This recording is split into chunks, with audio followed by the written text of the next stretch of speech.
கல்வித்துறை அமைச்சர் நிதி ஒதுக்கீடு செய்வோம் சைலண்டா இருப்பா. இல்லை, இதை கடைப்பிடிச்சாதான் உங்களுக்கு நாங்கள் நிதியை ஒதுக்கி தருவோங்கிறது அது எந்த மாதிரியான மனப்போக்கு, எப்படியான நிர்வாகம், அது எப்படிப்பட்ட தலைமைன்னு நீங்கள் பார்க்கணும். இது எப்படி ஒரு ஜனநாயகமாக இருக்கும்? இதை செய்தாதான் அப்படின்னு சொல்கிறது எப்படி சரியாக இருக்கும்னு சொல்லுது. உங்கள் காசை கேட்கல, மாநிலங்களின் நிதி வருவாய் தான், மாநிலங்கள் கொடுக்கிற வருவாயின் பெருக்கம்தான் மத்திய அரசு, இந்திய ஒன்றிய அரசுக்குன்னு ஒரு நிதி. நம்ம இப்படி கேட்போம், இந்திய அரசுக்கென்று வருவாய் பெருக்கத்துக்கு ஏதாவது வழி இருக்கா? ஏதாவது இருக்கா? மாநிலங்கள் கொடுக்கிற வருவாயின் பெருக்கம்தான், வரி வருவாயின் பெருக்கம்தான் உங்களுக்கான நிதி வளமை. அதை அந்தந்த மாநிலங்களுக்கு பொதுமைப்படுத்தி பிரித்து கொடுக்க வேண்டியது அரசினுடைய கடமை. அதுக்கு தான் பொது அமைப்பாக ஒரு அரசுன்னு வைக்கிறோம். அப்போ நீங்கள் அதை வச்சுக்கிட்டு இதை செய்தால்தான் தருவோம், இதை செய்யலைன்னா தர முடியாது அப்படிங்கிறது இது சர்வாதிகாரம் அப்படின்னு இதை சொல்ல முடியாது. இது கொடுங்கோன்மை, இது கொடுங்கோன்மை, இது ஏற்கத்தக்கது அல்ல. இது நாட்டினுடைய இறையாண்மைக்கு, ஒருமைப்பாட்டுக்கு நேர் எதிரானது. இது ஒவ்வொரு தேசிய இனங்களுக்கும்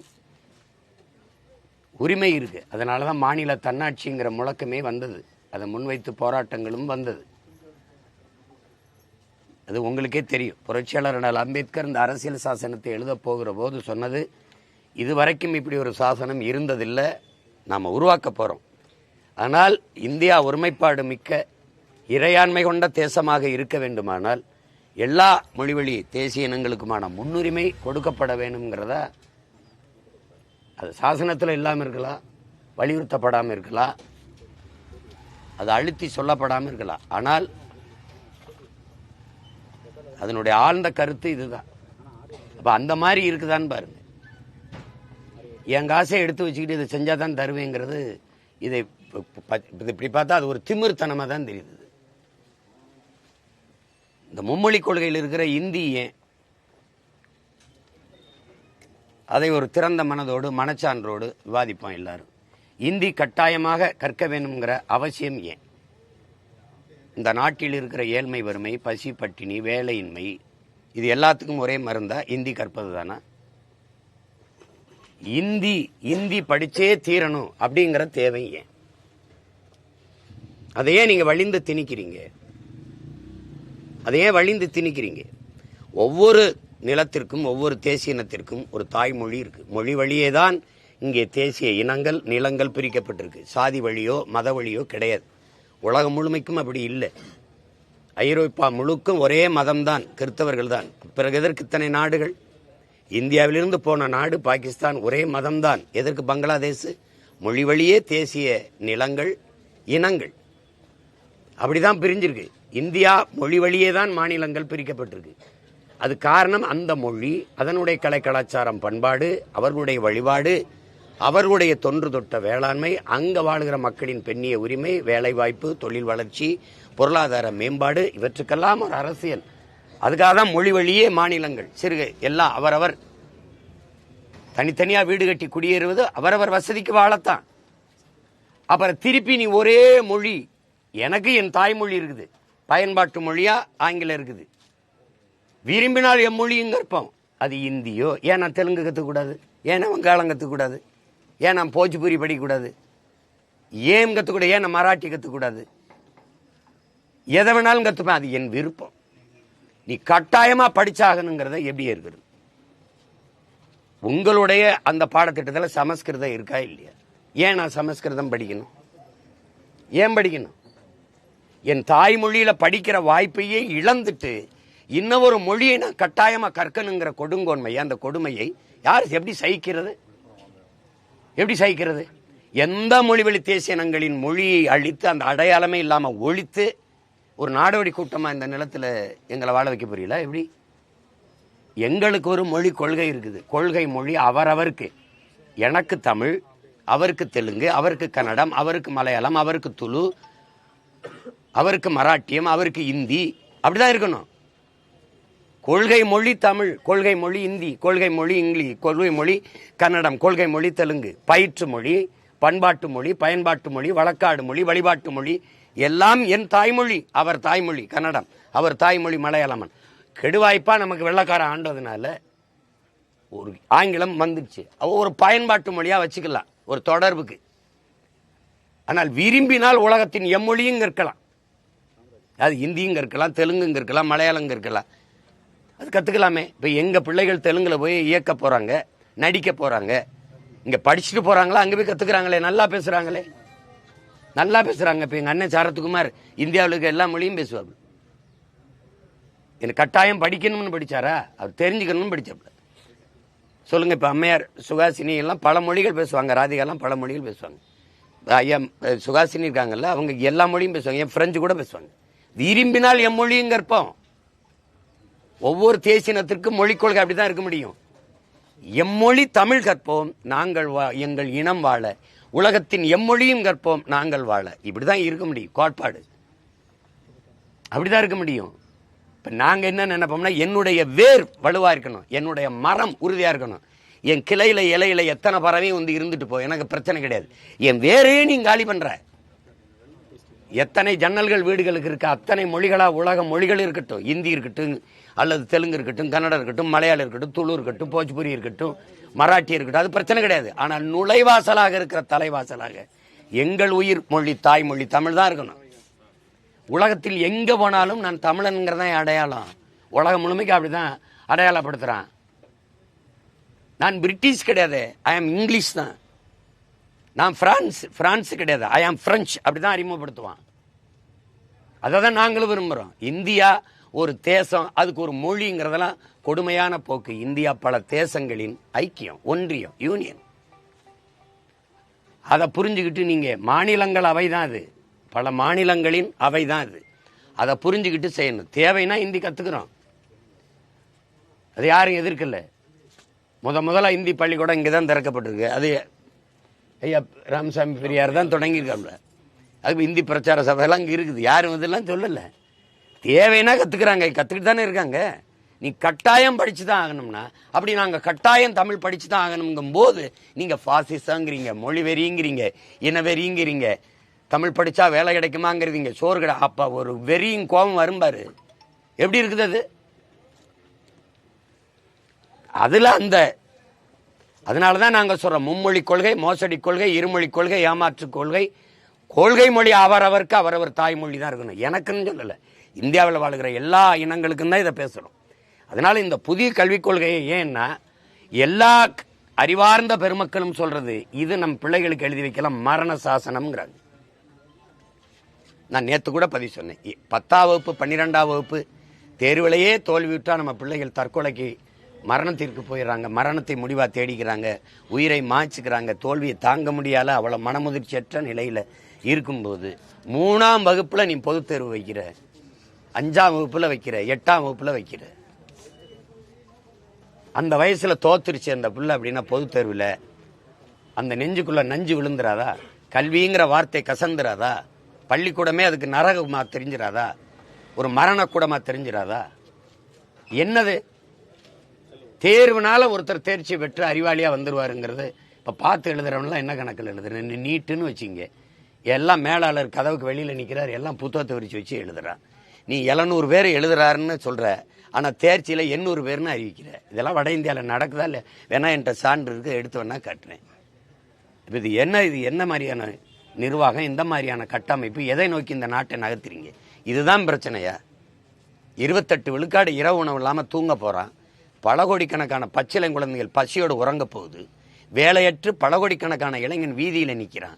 நீங்களே வந்து 2 கோடி இளைஞர்களுக்கு வேலை கொடுப்பேன்னு நீங்கள் கொடுத்து முடிச்சிட்டீல. என்ன நடந்துட்டு இருக்கு? எல்லாவற்றையும் தனியாருக்கு கொடுத்துட்டு தனிப்பெரும் முதலாளியின் லாப குவியலுக்கு தரகு வேலை பார்த்துக்கிட்டு நீங்கள் இந்திய படி இந்த கொள்கையை ஏற்றுக்கிட்டா தான் நான் காசு தருவேன்னா, அதே இதை ஒரு வீரமகனான் வந்து நீங்கள் என் நிலத்தின் வரி, சரக்கு மற்றும் சேவை வரி உட்பட ஒரு வரி உனக்கு வராது அப்படின்னு தடுத்து நிறுத்தினா என்ன பண்ணுவீங்க? இந்த அதிகாரம் செய்யாது.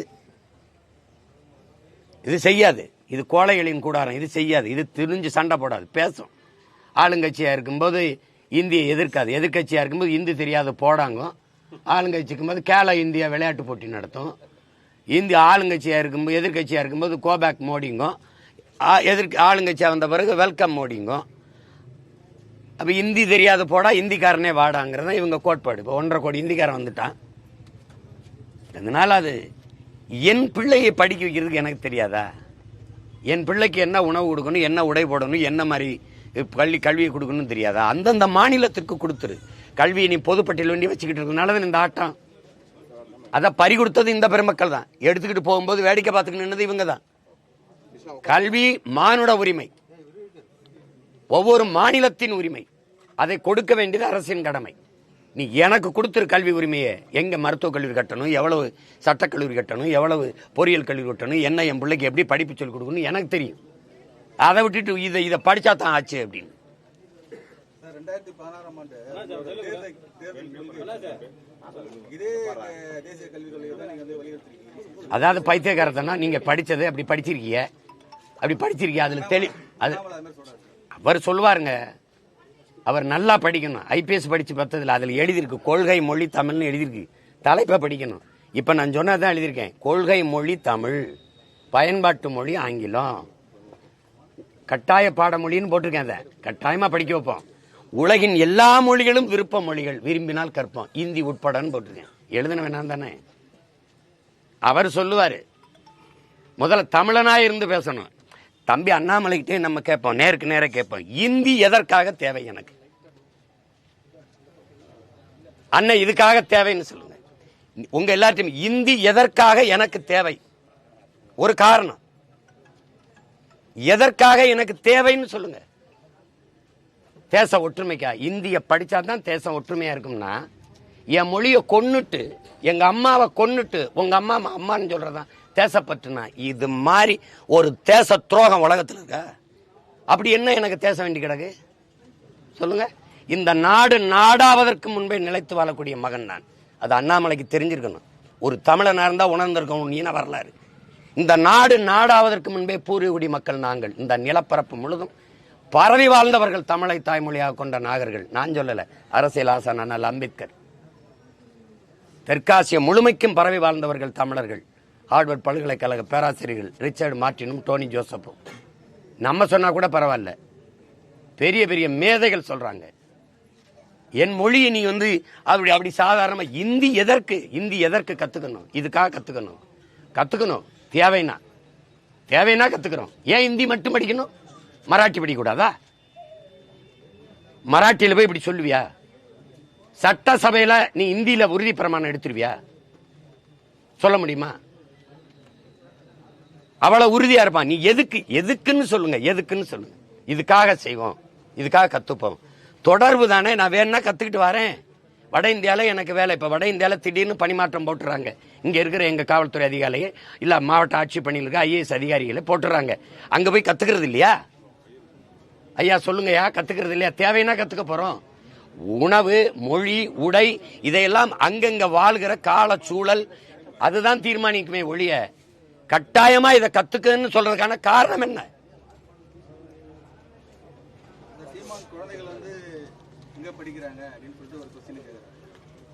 எங்க படிக்கிறாங்கன்னு குழந்தை இருக்கு. நீ எங்க என் தாய்மொழியை படிக்க நீ எங்க பள்ளிக்கூடம் வச்சிருக்க? அண்ணாமலை இந்தி படின்னு சொல்ற, நீ என் தமிழை படின்னு சொல்லலையே நீ. அப்புறம் தமிழ் படிக்க பள்ளிக்கூடம் எங்க வச்சிருக்க? பள்ளிக்கூடமா வச்சிருக்கியா, சுடுகாடா வச்சிருக்கியா? என்ன கேள்வி கேட்கிறியா? அதிகாரத்தை ஓம் பிள்ளை எங்க பிடிக்குது? இந்த நாட்டில் இருக்கிற அமைச்சர் பெருமக்கள், சட்டமன்ற உறுப்பினர், பாராளுமன்ற உறுப்பினர் ஒருத்தர் பிள்ளை அரசு பள்ளிக்கூடம் படிக்க ஏன் கேவலமா இருக்கு? பள்ளிக்கூடம் அல்ல, சுடுகாடா இருக்கு. சுடுகாடு நட்சத்திர விடுதியா இருக்கு, கட்டி வச்சிருக்க. அப்படி தமிழ் படிக்க வாய்ப்பு வச்சிருக்கியா? 50,000 பேர் 10ஆம் வகுப்பு பொதுத் தேர்வில் தமிழ் தாய்மொழி தேர்வு எழுத வரல. திட்டமிட்டு என் மொழியை அழிச்சிட்டு சீமா மக எங்க படிக்கிறேன்? எங்க படிச்சா உனக்கு என்ன? நீ படிக்க வாய்ப்பு கூட அங்க வந்து படிப்பான். நான் எதுக்கு போராடுறேன் தெரியுமா? என் பிள்ளைகளுக்கு வந்த மாதிரி ஒரு தாய்மொழி எழுத படிக்க தெரியாம 3 தலைமுறை இந்த திராவிட ஆட்சிகள் உருவாக்கிடுச்சு. அந்த நிலையில் மாத்தணும் தான் நான் அதிகாரத்துக்கு வர துடிக்கிறேன். தமிழ் பயிற்று மொழி, ஆங்கிலம் கட்டாய பாடமொழி. எந்நாட்டு அறிவியலை, எந்நாட்டு புவியியலை, எந்நாட்டு வேளாண்மையை, எந்நாட்டு வரலாறு எதற்கு நான் ஆங்கிலத்தில் படிக்கணுங்கிறத எங்களுடைய கேள்வி. எந்நாட்டு வேளாண்மையை நான் எதுக்கு இங்கிலீஷில் படிக்கணும்? கத்தரிக்காய் வெண்டைக்காய் எப்படி விளைய வைக்கிறதுன்னு அமெரிக்கா ஆஸ்திரேலியாவில் போய் நாட போகிறேன்னா, இங்கிலாந்தில் போய் நாட போகிறேன்னா, எந்நாட்டு வேளாண் கல்வி எதுக்கு நான் இங்கிலீஷில் படிக்கணும்?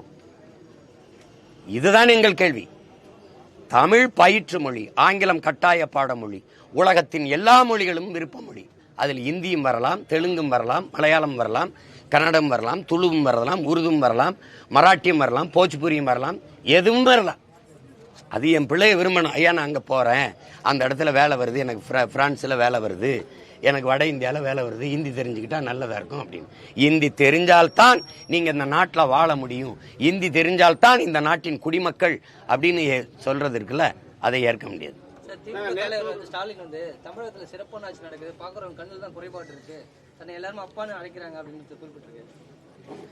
அப்பான்னா இப்படி பண்ணிட்டீங்களப்பா அப்படின்னு சொல்லியிருப்பாங்க. அவரை தவிர அவர் கட்சிக்காரரை தவிர யாரையாவது ஒருவரை நல்லாட்சி நடக்குதுன்னு சொல்லுங்க. மாண்புமிக்க தமிழக முதல்வர் சட்டசபையில் பேசினதற்கு 1,00,000 போராட்டங்களுக்கு நாங்கள் அனுமதி கொடுத்துருக்கோம் 3 ஆண்டுகள்னு.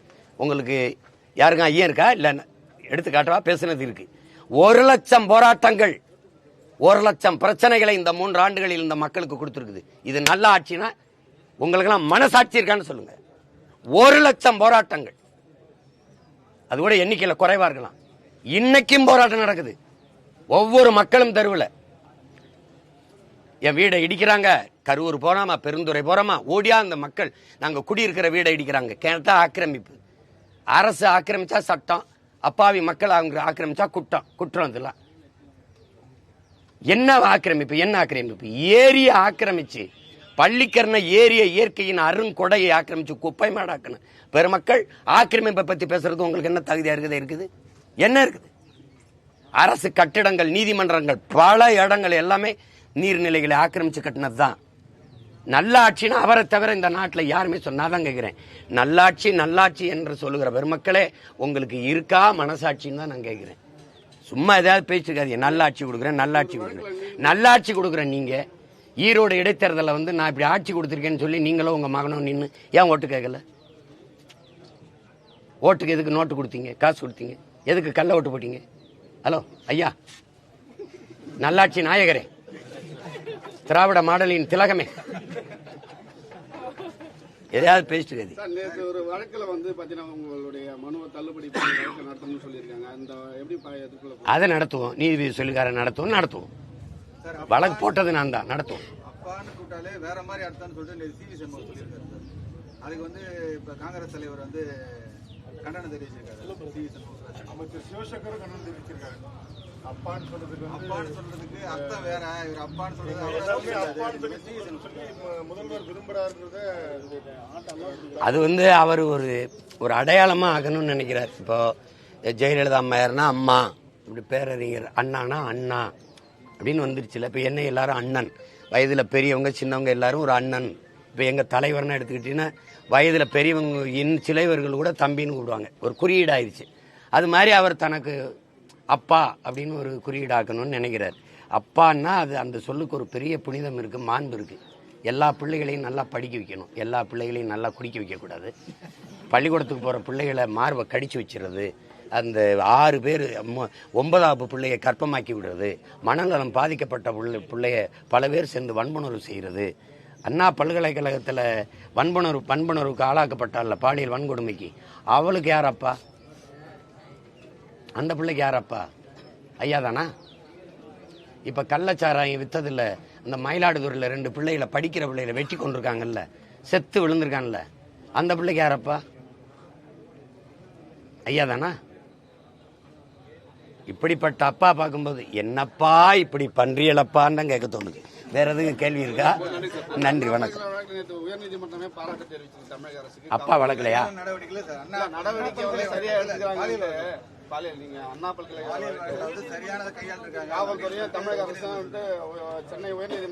நடவடிக்கை நான் உங்ககிட்ட கேட்கிறேன். இருங்க தம்பி, ஊடகவியலாளர்களா என் உடன் பிறந்தாட்ட கேட்கிறேன். நடவடிக்கை என்ன? எடுத்த நடவடிக்கை நமக்கு தெரியணும்ல. என்ன நடவடிக்கை? நான் என்ன கேட்கறது சொல், என்ன நடவடிக்கை இருக்கு? தம்பி ஆம்ஸ்ட்ராங் கொலையில இருந்து என்ன நடவடிக்கை இருக்கு? சாலையில கிழக்கு கடற்கரை சாலையில திமுக கொடியை கட்டி போனதுல வந்த பிரச்சனைக்கு இல்ல நான் அதிமுக காரன், நான் சும்மா டோல்ல வந்து இது பண்றதுக்காக அதை ஏமாத்துறதுக்காக கொடியை கட்டினேன். அப்படின்னா உன் கொடியை கட்டினா ஏமாத்தலாம் அதானே? அவனை மட்டும் நீ போலீஸ் காவல்துறை வண்டியில வச்சு எடுத்தீங்களா இல்ல வீடியோ? அந்த பையன் பேசினால அதை ஏன் ஞானசேகரன் எடுக்கல? ஒரு தங்கச்சி சொன்ன வாக்குமூலத்தை முதல் தகவல் அறிக்கையில எஃப்ஐஆர்ல வெளியிட்ட நீ அவனை ஏன் நீ வாக்கு எடுக்கல? எதனால அப்படி பண்ண சார்? தெரியாம பண்ணிட்டேன் சார், இப்படி பண்ணிட்டேன் சார், இதுக்கு முன்னாடி இப்படி பண்ண சார், இப்படி பண்ண ஏன் எடுத்து வெளியில? தம்பி ஆம்ஸ்ட்ராங் கொலையில இத்தனை கைதிகளை கைது பண்ணிருக்கீல்ல, 3 பேரை என்கவுண்டர் பண்ணல, கண்டதும் சுட்டு கொண்டிருக்கல. எதுக்காக கொன்னீங்க? காரணம் சொல்லுங்க. ஏன் அவனை கொன்னீங்க? அவன் தான் குற்றவாளியா? அவன் தான் திட்டம் திட்டினானா? அப்படின்னா அது வெளியில சொல்லணும்ல. தப்புன்னு சுட்டு போடுறதுக்கானது. சுட்டு ஏன் போடணும்? ஒரு குற்ற வழக்கில் சம்பந்தப்பட்டவனை இதுக்காக ஆம்ஸ்ட்ராங்க கொன்னாங்க, இதுதான் காரணம், இதுக்கு காரணகர்த்தா இவர் திட்டமிட்டு கொடுத்தார், இவர் கொலைக்கு இவ்வளவு காசு கொடுத்தார், இந்த நோக்கத்துக்காக இதுக்காக நாங்க கொன்னோம் அப்படின்னு ஏன் அந்த கைதியில வேன்ல ஏற்றிட்டு போற? அவன்ல ஒருத்தனை நீ வாக்கும் எடுத்து வீடியோ போடல. இதுல நடவடிக்கை சொல்லுங்க. இந்த கையில ஒரு கட்டு போட்டீங்க, இந்த கையில ஒரு கட்டு போட்டீங்க, எல்லா குற்றவாளிக்கும் செய்யறதானே? மார்கை மாதிரி அடிச்சு வெள்ளையா ஒரு கட்டை போட்டு அவன் உட்கார்ந்துருப்பான். அப்புறம் வண்டியில ஏற்றும்போது தாங்கி தூக்கிட்டு வருவிய, இறங்கி நடக்கும்போது நல்லா நடந்து போவான், ரயில்வே ஸ்டேஷன் போகும்போது தள்ளு வண்டியில் தள்ளிட்டு போவிய. இந்த திராவிட நாடகத்தை என்னைக்கு நிறுத்துவீங்க நீங்க?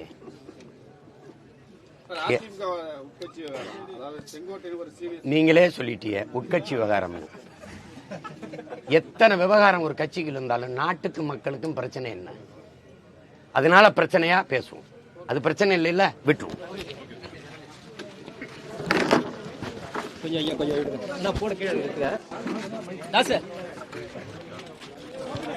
ராஜ்குமார் இருங்க இப்படிதான் போறாரு. சென்னையா? இந்த மைக்கு நம்ம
ஓகே.